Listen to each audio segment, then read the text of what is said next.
Hi friends, welcome back to our channel Lavanya ಕಿಚನ್ಗೆ ಸ್ವಾಗತ. ಇವತ್ತಿನ ರೆಸಿಪಿಲಿ ನಾನು ಹೋಟೆಲ್ ಶೈಲಿಲಿ ಯಾವ ಥರ ಟೊಮೆಟೊ ಬಾತ್ ಮಾಡ್ತಾರೆ ಆ ಥರ ಮಾಡಿದ್ದೀನಿ. ತುಂಬ ಚೆನ್ನಾಗಿ ಬಂದಿದೆ. ಅದೇ ಕಾಂಬಿನೇಷನ್ ಆಗಿ ನಾನು ತೆಂಗಿನಕಾಯಿ ಚಟ್ನಿ ಮಾಡಿದ್ದೀನಿ, ಅದು ತುಂಬ ಚೆನ್ನಾಗಿ ಬಂದಿದೆ. ಇವೆರಡು ಕಾಂಬಿನೇಷನ್ ಅಂತೂ ತುಂಬ ಚೆನ್ನಾಗಿರುತ್ತೆ. ಇದನ್ನ ಈಗ ಯಾವ ಥರ ಮಾಡೋದು ಅಂತ ನಾನು ನಿಮಗೆ ತೋರಿಸ್ಕೊಡ್ತೀನಿ. ಬನ್ನಿ ನೋಡ್ಕೊಂಬರೋಣ. ನಾನು ಅಕ್ಕಿ ಅರ್ಧ ಕೆಜಿಯಷ್ಟು ತೊಗೊಂಡಿದ್ದೀನಿ. ಬಾಸುಮತಿ ರೈಸ್ ತೊಗೊಂಡಿದ್ದೀನಿ. ನಿಮಗೆ ಬೇಕು ಅಂತ ಹೇಳಿದರೆ ಸೋನಾ ಯೂಸ್ ಮಾಡ್ಬೋದು. ನಾನು ಬಾಸುಮತಿ ಯೂಸ್ ಮಾಡ್ತಾಯಿದ್ದೀನಿ. ಸೊ ಇದನ್ನು 1 ಅವರ್ ನೆನೆ ಹಾಕಬೇಕು. ಸೊ ಇದನ್ನು ನಾನು ಈಗ ನೆನೆ ಹಾಕ್ತಾಯಿದ್ದೀನಿ. ಇದು 1 ಅವರ್ ಬಿಟ್ಟು ಹಾಕೊಳ್ಳೋಕ್ಕಾಗುತ್ತೆ. ನೆನೆಸ್ಕೊಂಡ್ರೆ ಅನ್ನ ಉದ್ರಾಗೂ ಬರುತ್ತೆ ಮತ್ತು ಬೇಗನೂ ಆಗುತ್ತೆ. ಇದನ್ನ ಈಗ 1 ಅವರ್ ನೆನೆ ಹಾಕೋಣ.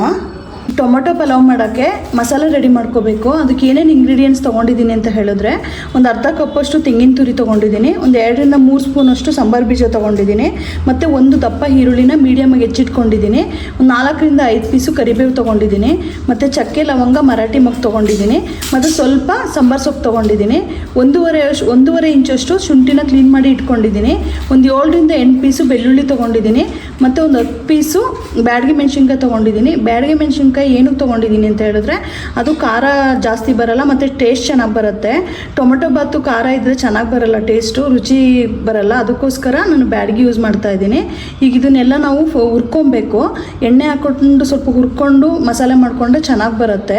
ಯಾವ ಥರ ನಾವು ಹುರ್ಕೊಳ್ಳೋದು ಅಂತ ತೋರಿಸ್ತೀನಿ, ಬನ್ನಿ ನೋಡ್ಕೊಂಬರೋಣ. ನೋಡಿ, ಬಾಣಲಿ ಬಿಸಿ ಆಗಿದೆ. ಅದಕ್ಕೆ ನಾವು ಒಂದು 2 ಸ್ಪೂನಷ್ಟು ಎಣ್ಣೆ ಹಾಕ್ಕೊಳ್ಳೋಣ. ಒಂದು 2 ಸ್ಪೂನಷ್ಟು. ಅದು ಸ್ವಲ್ಪ ಬಿಸಿ ಆಗಿ ಎಣ್ಣೆ, ಅದು ಬಿಸಿ ಆದಮೇಲೆ ಸ್ವಲ್ಪ ಸಾಂಬಾರು ತೊಗೊಂಡಿದ್ವಲ್ಲ ಒಂದು 2 ಸ್ಪೂನಷ್ಟು, ಅದನ್ನು ಹಾಕ್ತಾಯಿದ್ದೀನಿ. ಇವೆಲ್ಲ ಸ್ವಲ್ಪ ಎಣ್ಣೆಲಿ ಈ ಥರ ಹುರ್ಕೊಂಡ್ರೆ ಟೇಸ್ಟ್ ಚೆನ್ನಾಗಿ ಬರುತ್ತೆ. ಇದೆಲ್ಲ ಬಿಸಿ ಮಾಡ್ಕೋಬೇಕು. ಮೆಣಸಿನ್ಕಾಯಿ ಏನು ತೊಗೊಂಡಿದ್ದು, ಮೆಣಸಿನ್ಕಾಯಿನೂ ಕೂಡ ಇದೇ ಥರ ಬಿಸಿ ಮಾಡ್ಕೋಬೇಕು. ನೋಡಿ, ಸ್ವಲ್ಪ ಎಲ್ಲ ನೀಟಾಗಿ ಈ ಥರ ಹುರ್ಕೊಂಡ್ರೆ ಒಂದು ಫ್ಲೇವರ್ ಬರುತ್ತೆ. ಎಲ್ಲ ನೀಟಾಗಿ ಬಾಡಿಸ್ಕೋಬೇಕು. ಇದನ್ನು ಅದೇ ಇದಕ್ಕೆ ಸ್ವಲ್ಪ ಬಾಡಿದ್ಮೇಲೆ ಬಾಡಿಸ್ಕೊಂಡು ಈ ಥರ ಈರುಳ್ಳಿ ತೊಗೊಂಡಿದ್ವಲ್ಲ, ಈರುಳ್ಳಿ ಅದನ್ನು ಹಾಕ್ತಾಯಿದ್ದೀನಿ. ಇದರಿಂದ ಹಸಿಮೆಣಸನ್ನು ಹಾಕಬೇಕು. ಹೆಚ್ಚು ಬಾಡಿಸ್ಕೊಳ್ಳೋಣ ಅದನ್ನು. ನೋಡಿ, ಇವಾಗ ಬೆಳ್ಳುಳ್ಳಿ ತೊಗೊಂಡಿದ್ನಲ್ಲ, ಫುಲ್ ಹಾಕ್ತಾಯಿದ್ದೀನಿ ಬೆಳ್ಳುಳ್ಳಿನ. ಪಲಾವಲ್ಲಿ ನೀವು ಯಾವುದಕ್ಕೆ ಆದ್ರೂ ಅಷ್ಟೇ ಶುಂಠಿ ಬೆಳ್ಳುಳ್ಳಿ ಸ್ವಲ್ಪ ಜಾಸ್ತಿ ಹಾಕಿದ್ರೆ ಚೆನ್ನಾಗಿರುತ್ತೆ. ಶುಂಠಿ ಬೆಳ್ಳುಳ್ಳಿ ಏನು ತೊಗೊಂಡಿದ್ದೆ ಫುಲ್ ಎಲ್ಲ ಹಾಕ್ತಾಯಿದ್ದೀನಿ. ಮತ್ತು ಅದೇ ಇದಕ್ಕೆ ಚಕ್ಕೆ ಲವಂಗ ಮರಾಠಿ ಮೊಗ್ಗು ಎಲ್ಲ ತೊಗೊಂಡಿದ್ನಲ್ಲ, ಅದನ್ನು ಕೂಡ ಹಾಕ್ತಾಯಿದ್ದೀನಿ. ಮತ್ತು ಕರಿಬೇವು ಎಲೆ ಇತ್ತಲ್ಲ, ಅದನ್ನು ಹಾಕ್ತಾಯಿದ್ದೀನಿ. ಈಗೆಲ್ಲನೂ ಬಾಡಿಸ್ಕೊಳ್ಳೋಣ ಈ ಥರ ಸ್ವಲ್ಪ ಒಂದು 2 ರಿಂದ 3 ನಿಮಿಷ ಈ ಥರ ಬಾಡಿಸ್ಕೋಬೇಕು. ನೋಡಿ, ಸ್ವಲ್ಪ ಬಾಡಿದೆ. ಇದಕ್ಕೆ ಒಂದು ಅರ್ಧ ಸ್ಪೂನಷ್ಟು ಅರಿಶಿನ ಪುಡಿ ಹಾಕ್ತಾಯಿದ್ದೀನಿ. ಹಾಕಿಟ್ಟು ಈ ಥರ ಎಲ್ಲ ಮಿಕ್ಸ್ ಮಾಡ್ಕೊಳ್ಳೋಣ. ಸೊ ಇದನ್ನು ಇದಕ್ಕೆ ಒಂದು ಅರ್ಧ ಕಪ್ ಕಾಯಿ ತುರಿ ತೊಗೊಂಡಿದ್ವಲ್ಲ, ಇದನ್ನು ಹಾಕ್ಬಿಟ್ಟು ಸ್ವಲ್ಪ ಬಾಡಿಸ್ಕೊಳ್ಳೋಣ. ಇದ್ರ ಕಾಯಿಯಲ್ಲಿರೋ ಹಸಿ ಅಂಶನೂ ಹೋದರೆ ಚೆನ್ನಾಗಿ ಬರುತ್ತೆ ಟೇಸ್ಟು. ಇದನ್ನು ಒಂದು 2-3 ನಿಮಿಷ ಬಾಡಿಸ್ಕೋಬೇಕು. ನೋಡಿ, ಇಷ್ಟು ಹುರ್ಕೊಂಡ್ರೆ ಸಾಕು. ಇದು ಆಲ್ರೆಡಿ ಆಗಿದೆ. ಇದನ್ನೀಗ ಒಂದು ಮಿಕ್ಸಿ ಜಾರ್ಗೆ ಹಾಕ್ಕೊಂಡು ರುಬ್ಕೊಳ್ಳೋಣ. ಈಗ ಹುರ್ಕೊಂಡಂಥ ಮಸಾಲೆ ಪದಾರ್ಥನ ನಾನು ಒಂದು ಮಿಕ್ಸಿ ಜಾರ್ಗೆ ಹಾಕ್ಕೊಂಡಿದ್ದೀನಿ. ಒಂದು 2 ನಿಮಿಷ ಕೂಲ್ ಆದಮೇಲೆ ಮಿಕ್ಸಿ ಜಾರ್ಗೆ ಹಾಕೋಬೇಕು. ನಾನೀಗ ಆಲ್ರೆಡಿ ಕೂಲ್ ಆಗಿದೆ ಹಾಕ್ಕೊಂಡಿದ್ದೀನಿ. ಅದೇ ಇದಕ್ಕೆ ಒಂದು ಸ್ವಲ್ಪ ಸಾಂಬಾರು ಸೊಪ್ಪನ್ನ ಸೇರಿಸ್ತಾ ಇದ್ದೀನಿ. ಮತ್ತು ರುಬ್ಬಕ್ಕೆ ಎಷ್ಟು ಬೇಕು ನೀರು ಅಷ್ಟು ಹಾಕ್ಕೊಂಡು ರುಬ್ಕೊಳ್ಳೋಣ. ನಾನೊಂದು ಅರ್ಧ ಗ್ಲಾಸ್ಗಿನ ಒಂಚೂರು ಜಾಸ್ತಿ ನೀರನ್ನ ಹಾಕ್ತಾಯಿದ್ದೀನಿ. ಇವಾಗ ಇದನ್ನು ರುಬ್ಕೊಳ್ಳೋಣ. ಸ್ವಲ್ಪ ಸಣ್ಣದಾಗಿ ರುಬ್ಕೊಳ್ಳೋಣ. ಇದನ್ನು ಮಸಾಲೆನ ನಾನು ಈ ಥರ ನುಣ್ಣಗೆ ರುಬ್ಕೊಂಡಿದ್ದೀನಿ. ಈಗ ಎಲ್ಲನೂ ಹುರ್ಕೊಂಡು ನಾವು ಮಾಡ್ಕೊಂಡಿರೋದ್ರಿಂದ ಮಸಾಲೆ ತುಂಬ ಅದೇ ಒಂದು ಫ್ಲೇವರ್ ಬರ್ತಾ ಇದೆ. ಈಗ ಒಗ್ಗರಣೆಗೆ ಇಟ್ಕೋಬೇಕು. ಈಗ ಒಗ್ಗರಣೆಗೆ ಇಡೋದು ಯಾವ ಥರ ಅಂತ ತೋರಿಸ್ಕೊಡ್ತೀನಿ. ಹೋಟೆಲ್ ಶೈಲಿಯ ಟೊಮೆಟೊ ಬಾತ್ ಮಾಡೋಕ್ಕೆ ಏನೇನು ಇಂಗ್ರೀಡಿಯೆಂಟ್ಸ್ ತೊಗೊಂಡಿದ್ದೀನಿ ಅಂತ ಹೇಳಿದ್ರೆ, 4 ಟೊಮೆಟೊನ ನೋಡಿ ಹಿಂಗೆ ಸಣ್ಣದಾಗಿ ಹೆಚ್ಚಿಟ್ಕೊಂಡಿದ್ದೀನಿ. ಮತ್ತು ಎಣ್ಣೆನೂ ಯೂಸ್ ಮಾಡೋದ್ರಿಂದ ತುಪ್ಪ ಇಷ್ಟು ತೊಗೊಂಡಿದ್ದೀನಿ. ಮತ್ತು ಪಲಾವ್ ಪೌಡರ್ ಯೂಸ್ ಮಾಡ್ತಾ ಇದ್ದೀನಿ. ಅದೇ ಇದಕ್ಕೆ ಸ್ವಲ್ಪ ಗರಂ ಮಸಾಲ ಹಾಕ್ತಾಯಿದ್ದೀನಿ. ಮತ್ತು ಉಪ್ಪು ತೊಗೊಂಡಿದ್ದೀನಿ. ಮತ್ತು ಹಸಿ ಬಟಾಣಿ ತೊಗೊಂಡಿದ್ದೀನಿ. ಚಕ್ಕೆ ಲವಂಗ ಮಸಾಲೆಗೂ ಹಾಕಿರೋದ್ರಿಂದ ಒಂದು 2 ಪೀಸ್ ತೊಗೊಂಡಿದ್ದೀನಿ. ಮತ್ತು ಒಗ್ಗರಣೆ ಸ್ವಲ್ಪ ಕರಿಬೇವು ಇಟ್ಕೊಂಡಿದ್ದೀನಿ. ಮತ್ತು ಅರಿಶಿನ ಪುಡಿ ತೊಗೊಂಡಿದ್ದೀನಿ. ಮತ್ತು ಈರುಳ್ಳಿನ ದಪ್ಪದಾಗಿ ಹೆಚ್ಚಿಟ್ಕೊಂಡಿದ್ದೀನಿ. ಮತ್ತು ಸ್ವಲ್ಪ ಪುದೀನ ಹೆಚ್ಚಿಟ್ಕೊಂಡಿದ್ದೀನಿ. ಬಾಸುಮತಿ ರೈಸ್ನ 1 ಅವರ್ ಬ್ಯಾಕ್ ನೆನೆಸಿಟ್ಕೊಂಡಿದ್ದೆ. ಈಗ ಒಗ್ಗರಣೆಗೆಲ್ಲ ರೆಡಿ ಮಾಡ್ಕೋಬೇಕು. ಬನ್ನಿ ಯಾವ ಥರ ಅಂತ ತೋರಿಸ್ಕೊಡ್ತೀನಿ. ನೋಡಿ, ಕುಕ್ಕರ್ ಬಿಸಿ ಆಗಿದೆ. ಇದಕ್ಕೆ ಈಗ ಎಣ್ಣೆ ಹಾಕೊಳ್ಳೋಣ. ತುಪ್ಪನೂ ಹಾಕೋದ್ರಿಂದ ಇದೊಂದು 4 ಸ್ಪೂನ್ ಎಣ್ಣೆ ಹಾಕೋತಾ ಇದ್ದೀನಿ. ಎಣ್ಣೆ ಬಿಸಿ ಆಗಿದೆ. ಅದೇ ಇದಕ್ಕೆ ಏನು ತುಪ್ಪ ತೊಗೊಂಡಿದ್ದು ಫುಲ್ ಹಾಕ್ತಾಯಿದ್ದೀನಿ. ಇದು ಸ್ವಲ್ಪ ಎಲ್ಲ ಬಿಸಿ ಆಗಲಿ. ಎಲ್ಲ ನೀಟಾಗಿ ಈ ಥರ ಮಿಕ್ಸ್ ಆಗಬೇಕು. ನೋಡಿ, ಎಣ್ಣೆ ಮತ್ತು ತುಪ್ಪ ಎಲ್ಲ ಬಿಸಿಯಾಗಿದೆ. ಇದಕ್ಕೆ ಚಕ್ಕೆ ಲವಂಗ ಮತ್ತು ಮರಾಠಿ ಮೊಗ್ಗು ತೊಗೊಂಡಿದ್ನಲ್ಲ, ಅದನ್ನು ಸೇರಿಸ್ಕೊಳ್ಳೋಣ. ಇದು ಸ್ವಲ್ಪ ಎಣ್ಣೆಲಿ ಬಾಡಿಸ್ಕೊಳ್ಳೋಣ. ಸೊ ಇದು ಬಾಡಿದ ನಂತರ ಇದಕ್ಕೆ ಈರುಳ್ಳಿ ಹಾಕ್ಕೊಳ್ಳೋಣ.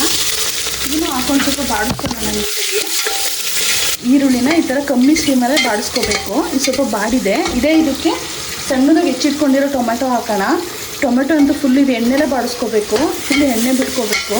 ಕಮ್ಮಿ ಸ್ಟೀಮಲ್ಲೇ ಒಂದು 5-6 ನಿಮಿಷ ಬಾಡಿಸ್ಕೊಳ್ಳೋಣ. ನೋಡಿ ಒಗ್ಗರಣೆ ಬೇಯಬೇಕು ಅಂತ ಹೇಳಿದ್ರೆ ನಾನು ಉಪ್ಪು ಇವಾಗಲೇ ಸೇರಿಸ್ಕೊತಾ ಇದ್ದೀನಿ. ಏನು ತೊಗೊಂಡಿದ್ದೆ ರುಚಿ ನೋಡಿ ಹಾಕ್ಕೊಳ್ಳಿ. ನಾನು ಇಷ್ಟು ಉಪ್ಪು ಹಾಕ್ತಾಯಿದ್ದೀನಿ. ಹಿಂಗೆ ಹಾಕೋದ್ರಿಂದ ಒಗ್ಗರಣೆ ಬೇಗ ಬೇಯುತ್ತೆ. ಅದಕ್ಕೆ ಸ್ವಲ್ಪ ಒಂದು 1/4 ಸ್ಪೂನಷ್ಟು ಅರಿಶಿನ ಪುಡಿ ಸೇರಿಸ್ಕೊತಾ ಇದ್ದೀನಿ. ಈಗ ಹಾಕ್ಕೊಂಡು ನೀಟಾಗೆಲ್ಲ ಮಿಕ್ಸ್ ಮಾಡಿಕೊಂಡು ಕಮ್ಮಿ ಸ್ಟೀಮ್ ಮಾಡಿಕೊಂಡೆ ಬೇಯಿಸ್ಕೊಳ್ಳೋಣ. ಕಮ್ಮಿ ಸ್ಟೀಮ್ ಮಾಡಿಕೊಂಡು ಈ ಥರ ಎಲ್ಲ ಕೈ ಹಾಕ್ಕೋಬೇಕು ನೀಟಾಗಿ. ಫುಲ್ಲದು ಸ್ಮ್ಯಾಶ್ ಆಗೋ ಥರ ಟೊಮೆಟೊ ಬೇಯಬೇಕದು. ಇದು ನೀಟಾಗಿ ಎಣ್ಣೆ ಬಿಟ್ಕೊಂಡಿದೆ. ಟೊಮೆಟೊ ಎಲ್ಲ ಫುಲ್ ಸ್ಮ್ಯಾಶ್ ಆಗಿದೆ. ಈ ಥರ ಮಾಡಿಕೊಂಡ್ರೆ ಟೇಸ್ಟ್ ಬರೋದು. ಇದಕ್ಕೆ ನಾವು ಹಸಿ ಬಟಾಣಿ ತೊಗೊಂಡಿದ್ನಲ್ಲ, ಒಂದು 1/4 ಅದನ್ನು ಹಾಕ್ತಾಯಿದ್ದೀನಿ ಫುಲ್ಲು. ಮತ್ತು ಪುದೀನ ತೊಗೊಂಡಿಟ್ಕೊಂಡಿದ್ದೆ ಸ್ವಲ್ಪ, ಇದನ್ನು ಸ್ವಲ್ಪ ಹಾಕ್ತಾಯಿದ್ದೀನಿ. ಜಾಸ್ತಿ ಏನು ಬೇಡ, ಸ್ವಲ್ಪ ಹಾಕ್ಕೊಳ್ಳಿ ಸಾಕು. ಇದನ್ನು ಎಲ್ಲ ನೀಟಾಗಿ ಸ್ವಲ್ಪ ಎಣ್ಣೆಲ್ಲ ಬಾಡಿಸ್ಕೊಳ್ಳಿ. ಅವಾಗ ಒಂದು ಫ್ಲೇವರ್ ಬರುತ್ತೆ ಮತ್ತು ಟೇಸ್ಟ್ ಚೆನ್ನಾಗಿ ಬರುತ್ತೆ. ಒಂದು 2 ನಿಮಿಷ ಈ ಥರ ಬಾಡಿಸ್ಕೊಳ್ಳೋಣ. ನೋಡಿ ಸೊಪ್ಪು ಎಲ್ಲ ನೀಟಾಗಿ ಬಾಡಿದೆ, ಪುದೀನ ಎಲ್ಲ. ಇದಕ್ಕೆ ರುಬ್ಕೊಂಡಿದ್ವಲ್ಲ ಮಸಾಲೆ ಹಾಕ್ತಾಯಿದ್ದೀನಿ. ಇದನ್ನು ಹಾಕ್ಬಿಟ್ಟು ಒಂದು 2 ನಿಮಿಷ ಬಾಡಿಸ್ಕೊಳ್ಳೋಣ. ನೋಡಿ ಮಸಾಲೆ ಎಲ್ಲ ಕುದೀತಾ ಇದೆ. ಇದಕ್ಕೆ ನಾನು ಗರಂ ಮಸಾಲೆ ತೊಗೊಂಡಿದ್ನೆಲ್ಲ ಹಾಕ್ತಾಯಿದ್ದೀನಿ ಫುಲ್ಲು.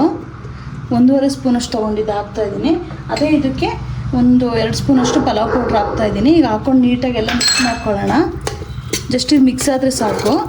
ಸೊ ಇದಕ್ಕೆ ಅಕ್ಕಿ ನೆನೆಸಿಟ್ಕೊಂಡಿದ್ವಲ್ಲ ಅದನ್ನು ಫುಲ್ ಹಾಕ್ತಾಯಿದ್ದೀನಿ. ನೋಡಿ ನಾನು ಅರ್ಧ kg ಅಕ್ಕಿ ತೊಗೊಂಡಿದ್ದೀನಿ. ಇದನ್ನು ಫುಲ್ ಹಾಕ್ತಾಯಿದ್ದೀನಿ. ಇವಾಗ ಹಾಕ್ಬಿಟ್ಟು ನೀಟಾಗಿ ಎಲ್ಲ ಮಿಕ್ಸ್ ಮಾಡ್ಕೊಳ್ಳೋಣ. ಫಸ್ಟು ನೀಟಾಗೆಲ್ಲ ಇದೇ ಥರ ಹಿಂಗೆ ಮಿಕ್ಸ್ ಮಾಡಿಕೊಂಡು ಆಮೇಲೆ ನೀರು ಸೇರಿಸ್ಕೊಳ್ಳೋಣ. ಈ ಥರ ಎಲ್ಲ ನೀಟಾಗಿ ಮಿಕ್ಸ್ ಮಾಡ್ಕೊಳ್ಳೋಣ ಫಸ್ಟು. ನೋಡಿ ಅಕ್ಕಿ ಮಸಾಲೆ ಎಲ್ಲ ನೀಟಾಗಿ ಮಿಕ್ಸ್ ಆಗಿದೆ. ಇದಕ್ಕೆ ನಾನು ಯಾವ ಗ್ಲಾಸಲ್ಲಿ ಅಕ್ಕಿ ತೊಗೊಂಡಿದ್ದೆ ಅದೇ ಗ್ಲಾಸಲ್ಲಿ ಸ್ವಲ್ಪ ನೆನೆಸಿರೋದ್ರಿಂದ ಒಂದು ಅರ್ಧ ಗ್ಲಾಸ್ ಕಮ್ಮಿ ಹಾಕ್ತಾಯಿದ್ದೀನಿ. 3.5 ಗ್ಲಾಸ್ ನೀರು ಹಾಕ್ತಾಯಿದ್ದೀನಿ. ನಾನು 2 ಗ್ಲಾಸ್ ಅಕ್ಕಿ ಹಾಕಿದ್ದೆ. ಈಗ ಹಾಕ್ಕೊಂಡು ನೀಟಾಗೆಲ್ಲ ಮಿಕ್ಸ್ ಮಾಡಿ ಮುಚ್ಚಳ ಹಾಕ್ಬಿಟ್ಟು ವಿಜಲ್ ಹಾಕ್ಸೋಣ. ನಾನು ಒಂದೇ ಒಂದು ವಿಜಲ್ ಹಾಕ್ಸ್ತಾಯಿದ್ದೀನಿ. ಅಕ್ಕಿ ನೆನೆಸಿರೋದ್ರಿಂದ 1 ವಿಜಲ್ ಹಾಕ್ಸ್ತೀನಿ. ನೆನೆಸಿಲ್ಲ ಅಂತ ಹೇಳಿದ್ರೆ ನೀವು 2 ವಿಜಲ್ ಹಾಕ್ಸ್ಕೋಬೇಕು. ನೋಡಿ ಎಲ್ಲ ನೀಟಾಗಿ ಮಿಕ್ಸ್ ಆಗಿದೆ. ಕ್ಯಾಪ್ ಹಾಕ್ಬಿಟ್ಟು ವಿಜಲ್ಗೆ ಹಾಕ್ಕೊಂಡಿರೋದ. ನೋಡಿ ನೀಟಾಗಿ ಆಗಿದೆ. ಇದನ್ನ ಈಗ ಒಂದು ಬೌಲ್ಗೆ ಹಾಕೊಳ್ಳೋಣ. ಟೊಮೊಟೊ ಬಾತಿಗೆ ಕಾಂಬಿನೇಷನ್ ಆಗಿ ನಾನು ತೆಂಗಿನಕಾಯಿ ಚಟ್ನಿ ಮಾಡ್ಕೊತಾ ಇದ್ದೀನಿ. ಅದಕ್ಕೆ ಏನೇನು ಇಂಗ್ರೀಡಿಯೆಂಟ್ಸ್ ತೊಗೊಂಡಿದ್ದೀನಿ ಅಂತ ಹೇಳಿದ್ರೆ, ಒಂದು 3/4 ಕಪ್ಪಷ್ಟು ತೆಂಗಿನ ತುರಿ ತೊಗೊಂಡಿದ್ದೀನಿ. ಒಂದು ಅರ್ಧ ಕಪ್ಪಷ್ಟು ನಾನು ಉರಿಗಡಲೆ ತೊಗೊಂಡಿದ್ದೀನಿ. ಒಂದು 7-8 ಪೀಸು ಹಸಿಮೆಣ್ಸಿನ್ಕಾಯಿ ತೊಗೊಂಡಿದ್ದೀನಿ. ಒಂದು 5-6 ಪೀಸಷ್ಟು ಬೆಳ್ಳುಳ್ಳಿ ತೊಗೊಂಡಿದ್ದೀನಿ.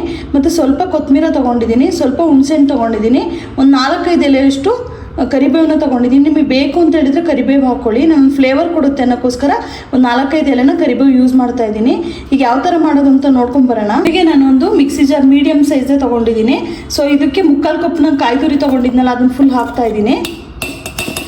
ಇದಕ್ಕೆ ಒಂದು ಅರ್ಧ ಕಪ್ಪಷ್ಟು ಉರಿಗಡಲೆ ತೊಗೊಂಡಿದ್ದೆ, ಅದನ್ನು ಫುಲ್ ಹಾಕ್ತಾ ಇದ್ದೀನಿ. ಉರಿಗಡಲೆನೂ ಸ್ವಲ್ಪ ಜಾಸ್ತಿ ಹಾಕೋದ್ರಿಂದ ಚೆನ್ನಾಗಿ ಬರುತ್ತೆ. ನಿಮಗೆ ಖಾರ ಎಷ್ಟು ಬೇಕು ನೋಡಿ ಹಸಿಮೆಣ್ಸಿನ್ಕಾಯಿನ ಹಾಕ್ಕೊಳ್ಳಿ. ನಾನು ಸ್ವಲ್ಪ ಖಾರ ಜಾಸ್ತಿ ಇಲ್ಲಿ ಅಂತೇಳಿ ಒಂದು 7-8 ಪೀಸ್ ಯೂಸ್ ಮಾಡ್ತಾ ಇದ್ದೀನಿ. ಅದೇ ಇದಕ್ಕೆ ಎಷ್ಟು ಬೆಳ್ಳುಳ್ಳಿ ತೊಗೊಂಡಿದ್ದೆ ಸಿಪ್ಪೆ ಸುಲಿದು ಇಟ್ಕೊಂಡಿದ್ದೆ ಇದನ್ನು ಹಾಕ್ತಾಯಿದ್ದೀನಿ. ಮತ್ತು ಸ್ವಲ್ಪ ಸಾಂಬಾರು ಸೊಪ್ಪು ಹಾಕ್ತಾಯಿದ್ದೀನಿ. ಮತ್ತು ಹುಣಸೆಹಣ್ಣ ಸ್ವಲ್ಪ ಬೇಕು ಅಂತೇಳಿ ಸ್ವಲ್ಪ ಹಾಕ್ಕೊಳ್ಳಿ ಸಾಕು. ಸ್ವಲ್ಪ ಹುಳಿ ಇಲ್ಲದೆ ಇದ್ದರೆ ಚೆನ್ನಾಗಿರುತ್ತೆ, ಖಾರನ ಅವಾಯ್ಡ್ ಮಾಡುತ್ತೆ ಅನ್ನೋಕ್ಕೋಸ್ಕರ ಸ್ವಲ್ಪ ಹುಳಿ ಹಾಕ್ತಾಯಿದ್ದೀನಿ. ಮತ್ತು ಅದೇ ಇದಕ್ಕೆ ಕರಿಬೇವು ತೊಗೊಂಡಿದ್ವಲ್ಲ ಅದನ್ನು ಹಾಕ್ತಾಯಿದ್ದೀನಿ. ಏನು ತೊಗೊಂಡಿದ್ವಿ ಅದೇ ಇದಕ್ಕೆ ರುಚಿ ನೋಡಿ ಉಪ್ಪು ಹಾಕ್ಕೊಳ್ಳಿ. ನಾನು ಇಷ್ಟ ಹಾಕ್ತಾಯಿದ್ದೀನಿ. ಮತ್ತು ಅದು ರುಬ್ಕೊಳ್ಳೋಕ್ಕೋಸ್ಕರ ಒಂದು ಸ್ವಲ್ಪ ನೀರು ಹಾಕೋತಾ ಇದ್ದೀನಿ. ಒಂದು ಅರ್ಧ ಗ್ಲಾಸಷ್ಟು ಹಾಕೋತಾ ಇದ್ದೀನಿ. ಈಗ ಇದನ್ನು ನುಣ್ಣಗೆ ರುಬ್ಕೊಳ್ಳೋಣ. ಇದನ್ನು ನೋಡಿ ತೆಂಗಿನಕಾಯಿ ಚಟ್ನಿ ಇಷ್ಟು ನುಣ್ಣಗೆ ರುಬ್ಕೊಂಡಿದ್ದೀನಿ. ಈಗ ಇದನ್ನು ಒಂದು ಬೌಲ್ಗೆ ಹಾಕೊಳ್ಳೋಣ. ಟೊಮೊಟೊ ಪಲಾವ್ ರೆಡಿ ಆಗಿದೆ. ಈಗ ಒಂದು ಪ್ಲೇಟ್ಗೆ ಹಾಕ್ತಾಯಿದ್ದೀನಿ. ನೋಡಿ ಎಷ್ಟು ಚೆನ್ನಾಗಿ ಬಂದಿದೆ. ಹೋಟೆಲ್ ಶೈಲಿಲಿ ಯಾವ ಥರ ಮಾಡ್ತಾರೆ ಅದೇ ಥರ ಮಾಡಿದ್ದೀನಿ. ತುಂಬ ಚೆನ್ನಾಗಿ ಬಂದಿದೆ, ಉದುರುದ್ರಾಗಿ ಬಂದಿದೆ. ನೋಡಿ ಘಮ ಅಂತಲೂ ಫ್ಲೇವರ್ ಅಂತಲೂ ಹಾಗೆ ಬರ್ತಿದೆ. ನೋಡಿ ಹಾಕಿದ್ದೀನಿ. ಎಷ್ಟು ಚೆನ್ನಾಗಿ ಫ್ಲೇವರ್ ಬರ್ತಿದೆ ಅಂದರೆ ತುಂಬ ಚೆನ್ನಾಗಿ ಬರ್ತಾ ಇದೆ. ಫೈನಲಿ ಹೋಟೆಲ್ ಶೈಲಿಯ ಟೊಮೆಟೊ ಬಾತ್ ರೆಡಿ ಆಗಿದೆ. ತುಂಬ ಉದುರುದ್ರಾಗೂ ಬಂದಿದೆ. ಟೇಸ್ಟ್ ಅಂತೂ ತುಂಬ ಚೆನ್ನಾಗಿ ಬಂದಿದೆ. ಆ ಫ್ಲೇವರ್ ನೋಡಿ ಎಷ್ಟು ಚೆನ್ನಾಗಿ ಹೊಡಿತಾ ಇದೆ ಅಂತ ಹೇಳಿ. ಅದೇ ಇದಕ್ಕೆ ನಾನು ತೆಂಗಿನಕಾಯಿ ಚಟ್ನಿನ ಮಾಡಿಟ್ಕೊಂಡಿದ್ದೀನಿ, ಅದನ್ನು ಇಡ್ತಾ ಇದ್ದೀನಿ. ಇಲ್ಲಿ ಹೋಟೆಲ್ ಸ್ಟೈಲಲ್ಲಿ ಹೇಗೆ ಮಾಡ್ತಾರೆ ಟೊಮೆಟೊ ಬಾತ್ನ ಆ ಥರ ಮಾಡಿ ತೋರಿಸಿದ್ದೀನಿ ನಿಮಗೆಲ್ಲ. ಅದು ಕಾಂಬಿನೇಷನ್ ಆಗಿ ತೆಂಗಿನಕಾಯಿ ಚಟ್ನಿ ಮಾಡಿದ್ದೀನಿ. ಇವೆರಡು ಕಾಂಬಿನೇಷನ್ ತುಂಬ ಚೆನ್ನಾಗಿರುತ್ತೆ. ನೀವು ಮನೇಲಿ ಮಾಡ್ಕೊಳ್ಳಿ, ತುಂಬ ಟೇಸ್ಟಿಯಾಗಿ ಇರುತ್ತೆ ಮತ್ತು ತುಂಬ ಬೇಗನೂ ಆಗುತ್ತೆ.